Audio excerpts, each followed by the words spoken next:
Hey everyone, I'm Harry Kilman, back again with another Sad Retired video. And as our Cincinnati Reds expert in the company, I decided that I would be today ranking our top Reds starting pitchers for the 2022 season. So before we begin, there were 8, maybe 9 pitchers that I considered for this list. The only questionable one being Reiver Sanmartin, as he's since been converted into more of a relief role. But I will be going along all of those pitchers, and essentially I'll be ranking them today, giving an analytical focus on who I believe the best starters are in the Cincinnati rotation. Number one, I think this is probably the easiest one to decide out of all of them, and that's that the Reds' ace is Luis Castillo. Make no mistake, he has been inconsistent and a bit injury prone at times, but he has just flashed the true potential to be an absolutely dominant ace. He has the stuff, and particularly the changeup and the two-seam fastball. Last year to end the season, he was just absolutely remarkable. And yeah, I mean, that's really all there is to say. We'll keep it nice and short and sweet. And that's number one. Number two, this may be a bit of more of a controversial pick, and this really highlights the fact that I choose to opt more for pitch characteristics over generally result-based production. And that is for number two, I have Hunter Greene. Hunter Greene is more known as being the Reds' flashy prospect who throws a fastball that touches well over 100 miles an hour, but he does offer a lot in his arsenal. Outside of his fastball that he has used and has begun to use a little bit less, and he's opted more towards his wicked slider. And that's really the pitch that generates the majority of his whiffs and really cements him as being a top pitcher. If you look at Pitching Bot, which I deem to be probably the best source of pitch characteristic information and evaluating a player's true talent based solely on their traits, Greene is a superstar. He ranks in the 94th percentile for expected swing and strike rate, 94th percentile for expected whiff rate. He's a strikeout machine. The only problem that he really faces is that he is, at least thus far in his career, he's been relatively poor at managing contact, as considering he throws 102 miles an hour, he does tend to give up really high exit velocities and hard hit balls. And so far, his general counting stats, such as his ERA and runs allowed and home runs allowed, haven't been pretty. And I think a lot of this you can actually attribute to him playing in the Great American Ballpark, which is one of the most hitter-friendly parks in all of baseball. But the analytics say that he's more likely to regress towards the mean, in which case he will be an absolutely dazzling pitcher. He has some of the best stuff out of any player, and he's just 22 years old. And really going forward, he's going to be elite as well. Now, number three, I have Tyler Mahle. Now, most people would have Tyler Mahle at 2. I had Greene at 2. But Tyler Mahle has really solidified his name as a very good pitcher. I think that's really the best way to categorize it. Not good, but not great. But he's in that very good category. He's firmly entrenched there, I believe. Over the past few years, he's been really known for a great command and a very high spin fastball. Even after the whole sticky stuff crackdown, he's really managed to continue those high RPM numbers, meaning that it's more has to do with him as opposed to illegal substances. But as you can see, I mean, he's been fantastic as well. He doesn't have the same gaudy strikeout numbers as Greene's projected to have.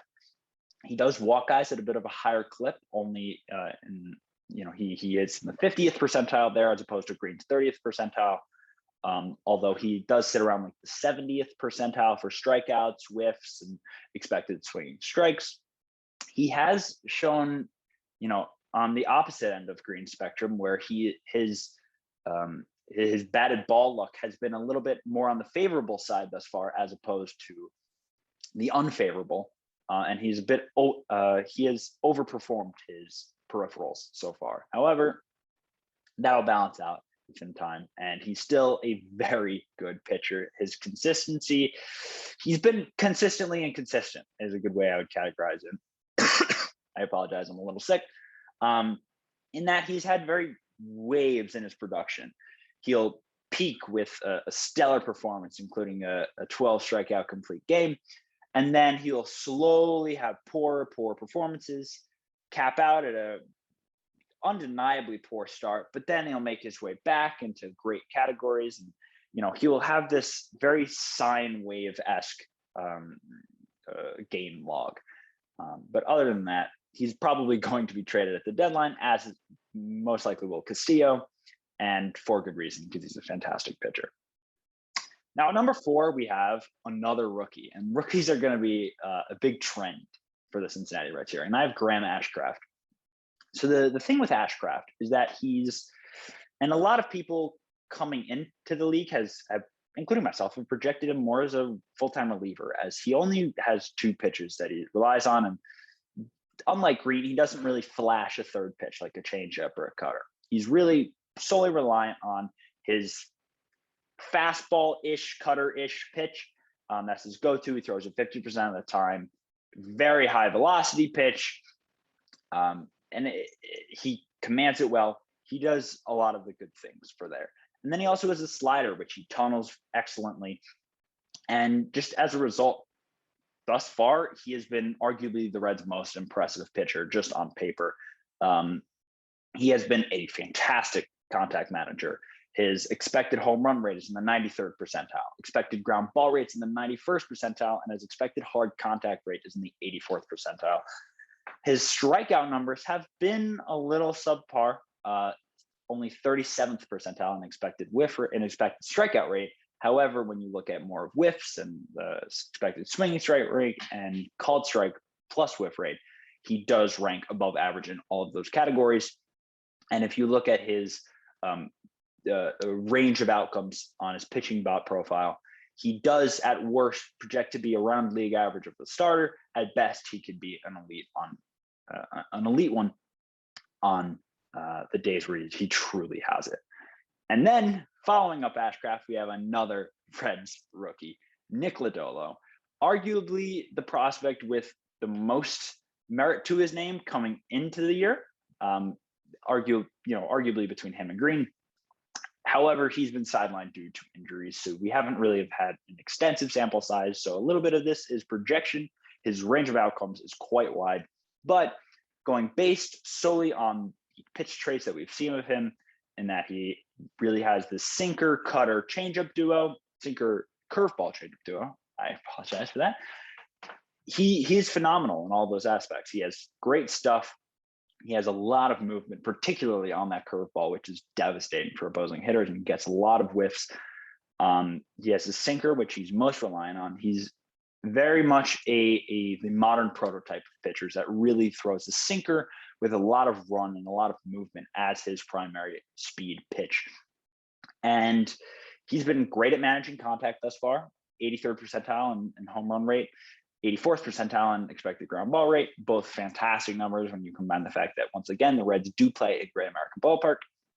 And he's in the 70th percentile for called strike plus whiff rate, with the majority of the strikes being called as opposed to swings and misses, which is an encouraging sign. Now, after this is a bit of a tear break. And in fact, it's a lot of a tear break, as beyond these 5 guys, we have number 6, who was a rookie last year. And I have Vladimir Gutierrez. Now, Gutierrez received a little bit more hype to his name than he probably deserved last season, as he was an entrenched starter on a team trying to compete for the playoff spot. Ultimately, they failed, as the Cardinals went on a historic winning streak to end the year. But that's neither here nor there. Vladimir Gutierrez, if you look at the actual stats, he was one of the worst pitchers in terms of Sierra, skill independent earned run average, which is one of the best result-based stats that exist in the modern game, courtesy of Fangraphs. And he really hasn't improved this much. He has a bit above average stuff, a tad above average command, But when we're talking about a lot of other rookies who have flashed just more traits and more potential and just the ability to do more when they're at their best, Gutierrez firmly kind of comes in at that number 6 spot. And right around there is where I would have Reiver Sanmartin, had he not transitioned more to the bullpen.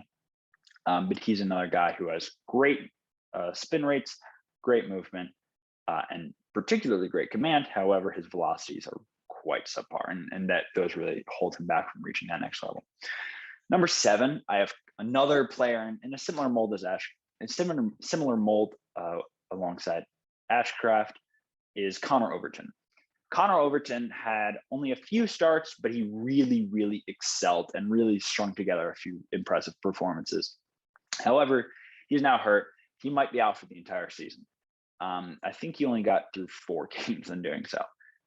And he received a little bit of hype along more niche Reds communities. However, I would be quite skeptical. He doesn't really have the stuff, nor exhibited the command in doing so, and quite frankly got pretty lucky on batted ball data. And those are stuff that over an elongated sample size and over a 162 game season and potentially a 5 to 10 year career really aren't going to bounce in his favor. And considering I really try to evaluate players on solely the things that they can control, I really can't put Overton above 7 on this list. And the final pitcher I have is none other than the most questionable move of the offseason for the Cincinnati Reds, Mike Minor. For those unfamiliar, the Cincinnati Reds decided, after making a large salary dump, including the likes of Eugenio Suarez and Jesse Winker, who recently just got suspended by the MLB, the Reds decided to trade off fan favorite relief pitcher Amir Garrett and took on over $8 million in salary to acquire aged veteran Mike Minor. And Mike Minor could really be described by those 2 words, aged veteran. He never really was an elite pitcher. He really never entered the empyrean of top rotation guys who you could really rely on a per start basis. But he was, in his heyday, he was a solid pitcher. He was good. Those days are gone. His stuff, his velocity has lost a few ticks. He never really had the command and he never really had the movement per se to really make him a solid pitcher, and his command has just completely dwindled beyond the years. He's a below average pitcher and has been a below average pitcher for a few years now. The fact that the Reds were willing to take on such a large chunk of salary in order to shoulder his contract is quite baffling, because, in the grand scheme of their offseason. But, things happen, and the Reds are certainly paying the prices, as Minor hasn't even been getting lucky in, off of batted balls. He has really unspectacular ERA, poor strikeout numbers. His true self has been on full display, and I have nothing against the guy, but from a pure baseball perspective, he's really not a guy that the Reds should consider at all moving forward. Especially when they have such a strong nucleus of young talent and rookie talent, even after they inevitably trade Luis Castillo and Tyler Mahle. And if they ultimately choose not to trade him, they will assuredly be gone in free agency. In conclusion, the Reds, although their season has been nothing short of tumultuous, from a historically poor start to just childish antics, particularly a certain outfielder and a certain fantasy football related incident, the Reds pitching has had a lot of promise, particularly in the young rookies department. And I think going forward in the next 3, 4, 5 years, they're going to be a really good team and can, in their best case scenario, could be a force to be reckoned with guys like Greene, Dolo, Ashcraft, all leading the way, especially because they have a lot of young pitchers and guys who haven't even made their debuts this season yet on the horizon. Players like Justin Dunn, Chase Petty, who was acquired for Sonny Gray in this past offseason, Brandon Williamson and Connor Phillips, who were some of the seeds of the Suarez and Winker trade.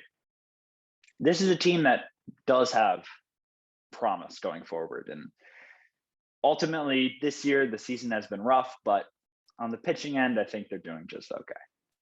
So thank you very much for this episode, and we'll see you next time.